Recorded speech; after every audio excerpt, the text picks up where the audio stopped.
მოგესალმებით, მე ვარ ნინო პოპიაშვილი, ფილოლოგიის დოქტორი, ივანე ჯავახიშვილის სახელობის თბილისის სახელმწიფო უნივერსიტეტის ჰუმანიტარულ მეცნიერებათა ფაკულტეტის თანამშრომელი.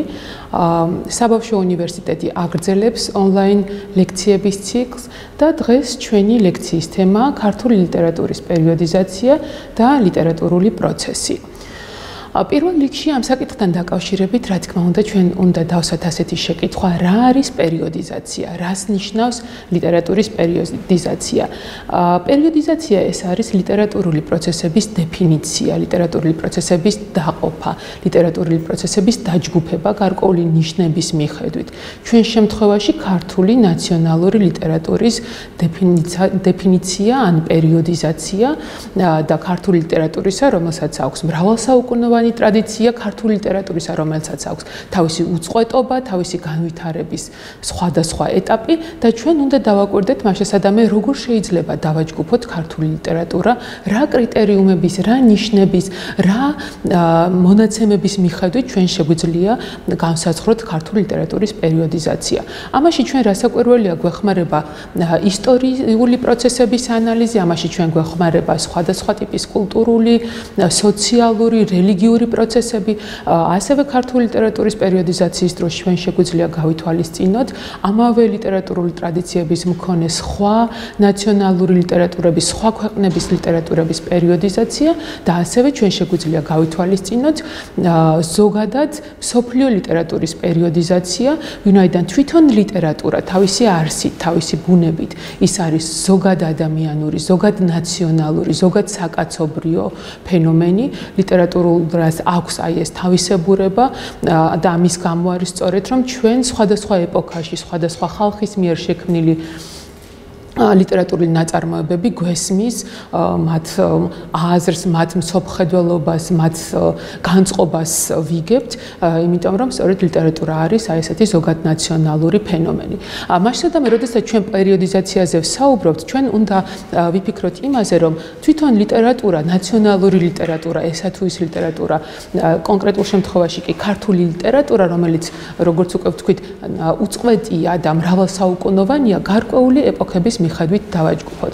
აქ ჩვენ უნდა ვახსენოთ ასევე ტერმინი, რომელსაც ჩვენ ვუწოდებთ ნაციონალური ლიტერატურის კანონს, იგივე ეროვნული ლიტერატურის კანონს. რა არის ნაციონალური ლიტერატურის კანონი?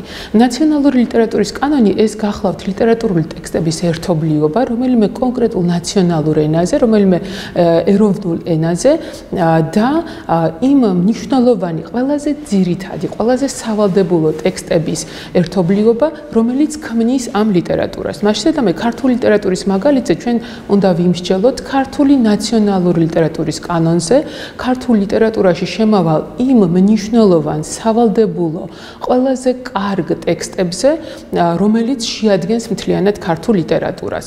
ზოგადად ეს ლიტერატურის კანონი ტერმინი შემოვიდა მე-19 საუკუნისას კანონიკური და არაკანონიკური ტექსტების შესახებ მსჯელობისას თეოლოგიიდან, სხვა სამეცნიერო დისციპლინიდან და ლიტერატურაშიც იქნა გათვალისწინებული. ლიტერატურული კანონი ფორმირდება სხვადასხვა დროსა და ეპოქაში. ძალიან საინტერესოა, რომ ის იცვლება კიდეც. მაგალითად, ჩვენ ვამბობთ, რომ ტოტალიტარულ ეპოქაში ლიტერატურული კანონი იცვლება, ანუ სხვა ტექსტები შედის მერე უკვე სავალდებულო ტექსტების სახით ლიტერატურაში.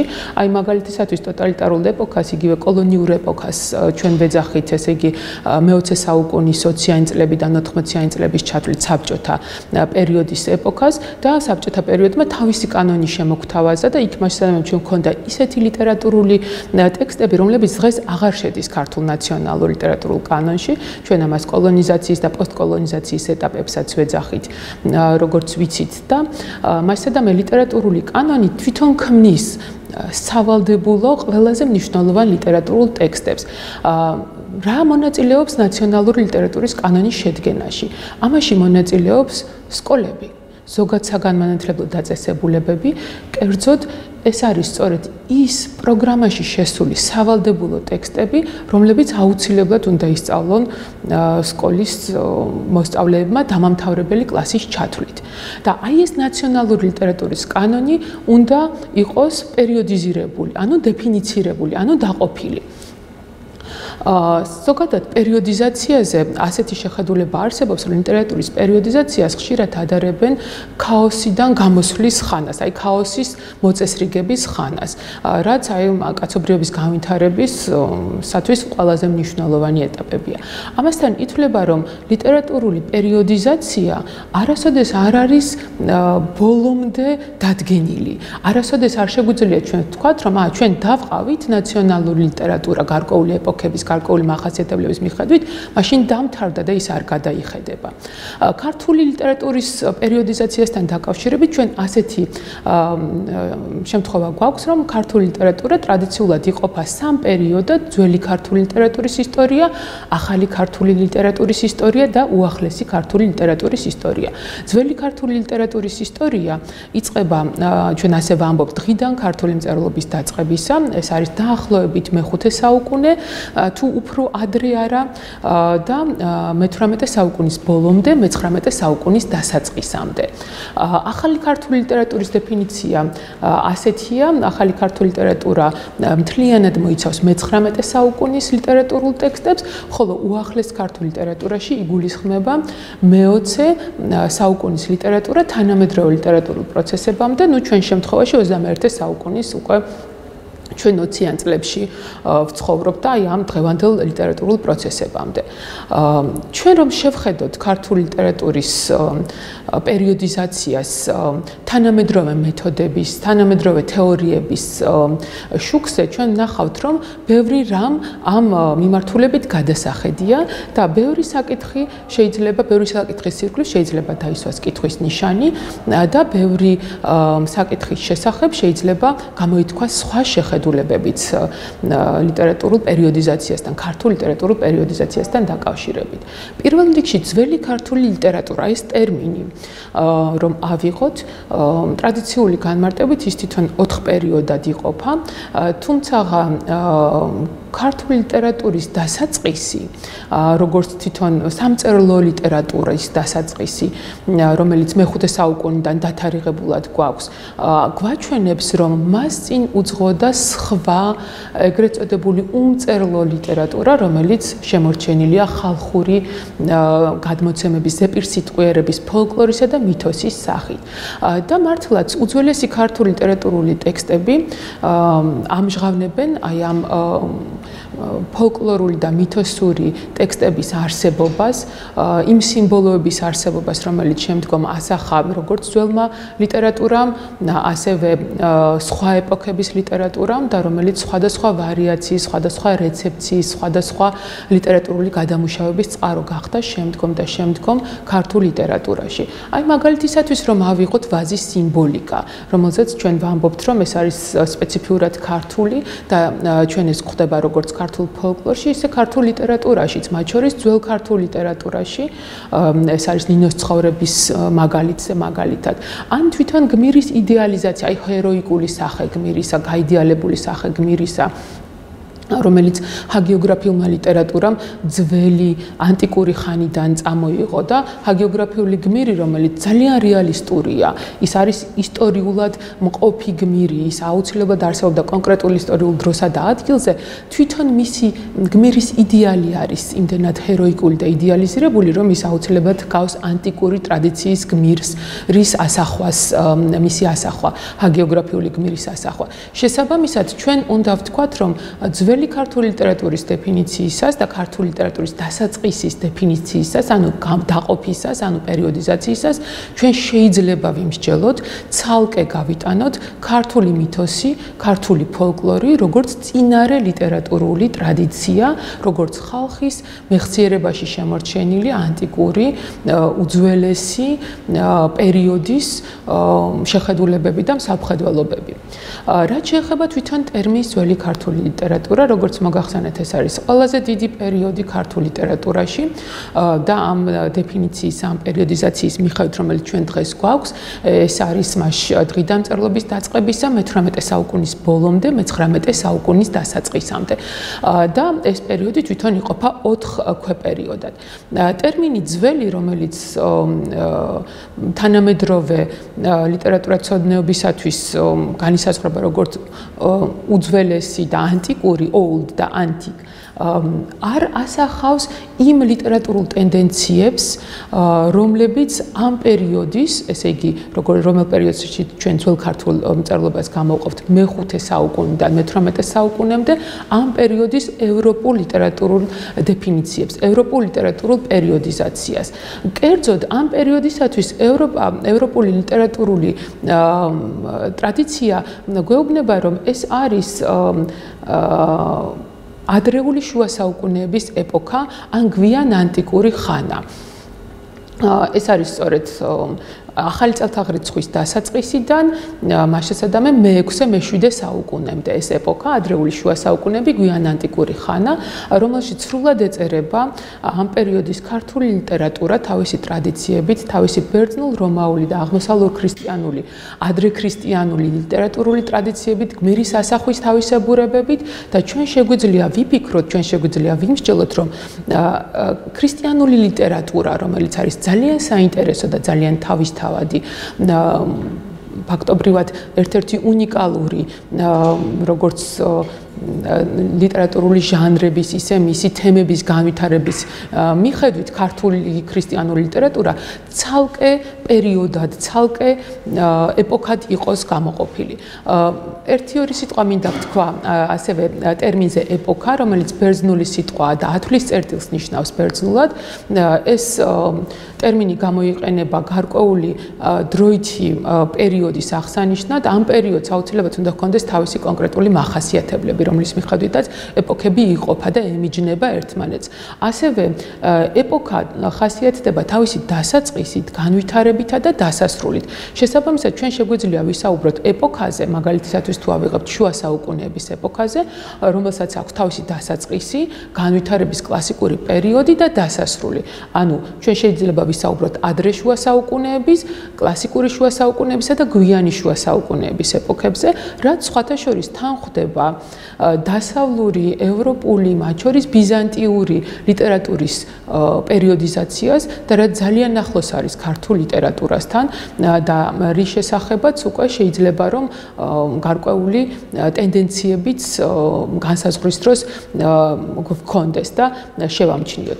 ასევე რაც შეეხება მე-19 საუკუნის ქართულ ლიტერატურას, ეს პერიოდიც, აი ესე ცალკე პერიოდად, მხოლოდ მე-19 საუკუნის როგორც ერთი საუკუნის ლიტერატურის გამოყოფა შესაძლებელია არ იყოს მთლად მართებული და ამ მხრივ ჩვენ გქონდეს ჩვენი სხვა მოსაზრებები, რაც დაემყარება ამ პერიოდში მე-19 საუკუნეში რამდენიმე ძალიან მნიშვნელოვან, ძალიან თავისთავად, ძალიან საინტერესო ლიტერატურულ ეპოქას, ლიტერატურულ მიმდინარეობას და ამის მიხედვით იყოს დაყოფილი. კერძოდ ჩვენ ვიცით, რომ მე-19 საუკუნეში ეს არის პირველ რიგში რომანტიზმის ეპოქა და შემდგომ არის რეალიზმის ეპოქა. იქ იყო კიდევ სხვა ლიტერატურული მიმდინარეობები ევროპაში, რაც შეიძლება ქართულ ლიტერატურაში ბოლომდე თავისი ყველა სახით არ ხასიათდებოდეს, კლასიციზმი მაქვს მხედველობაში და სხვა, მაგრამ რომანტიზმის ეპოქა ქართულ ლიტერატურაში და რეალიზმის ეპოქა ქართულ ლიტერატურაში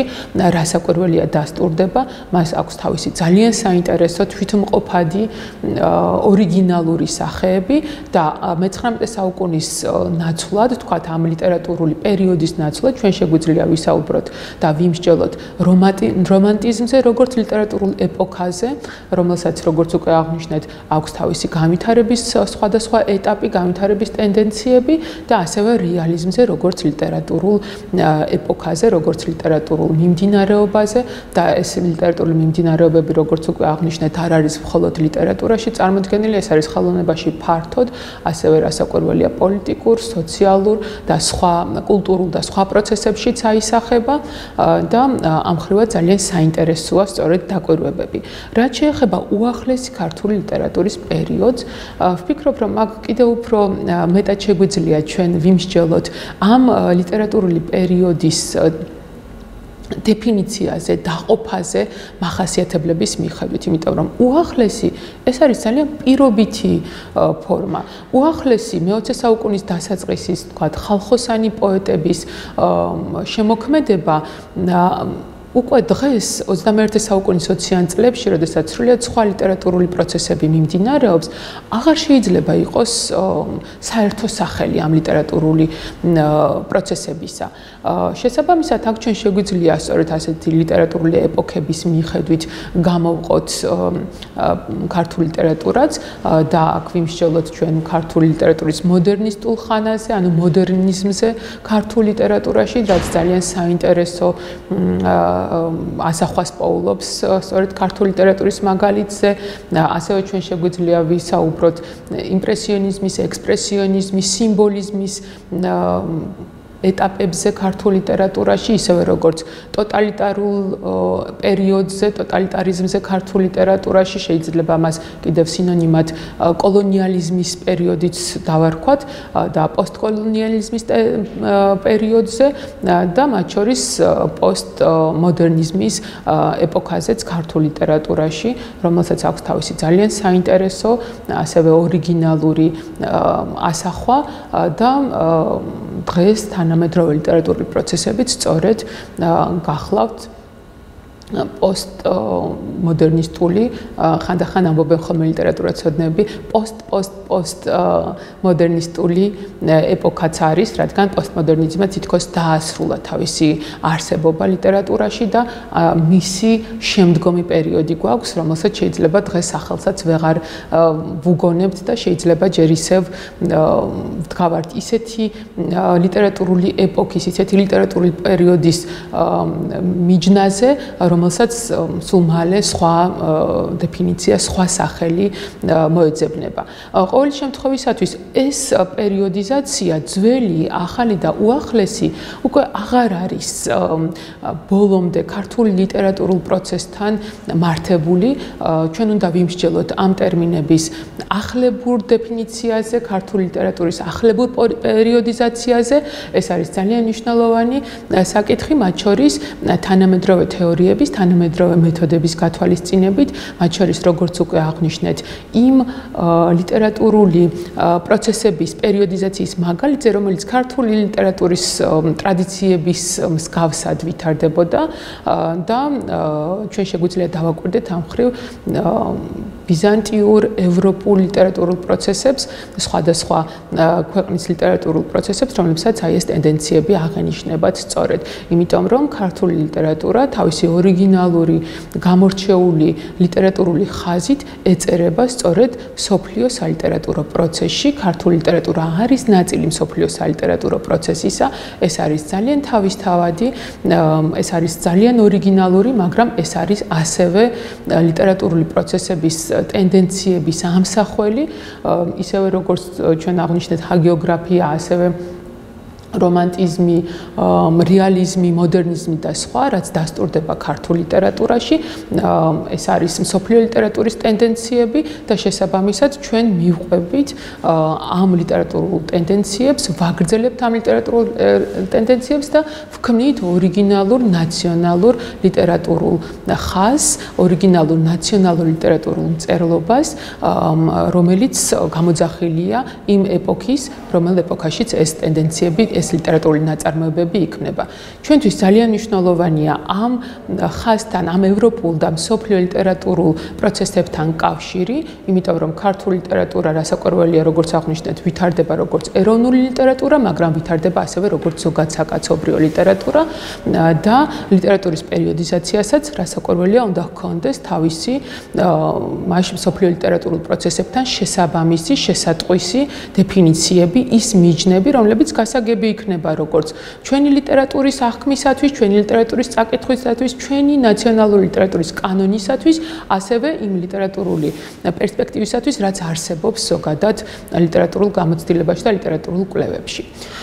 ვფიქრობ, რომ ეს საკითხი ქართული ლიტერატურის პერიოდიზაცია და ლიტერატურული პროცესი ესე მოკლედ შეჯამების სახით შეგვეძლო, რომ ასე წარმოგვედგინა. ძალიან საინტერესო იქნება თქვენი გამოხმაურებები, ძალიან საინტერესო იქნება თქვენი მოსაზრებები ამ მიმართულებით. ჩვენ კი ერთმანეთს აუცილებლად შევხვდებით კვლავაც, ჯერჯერობით ვაგრძელებთ ონლაინ ტრადიციას, ონლაინ მაუწყებლობას და ვფიქრობ, რომ შემდგომ კიდევ შეგვეძლება სხვადასხვა ფორმატის საშუალებით შეხვედრა. დიდი მადლობა ყურადღებისათვის.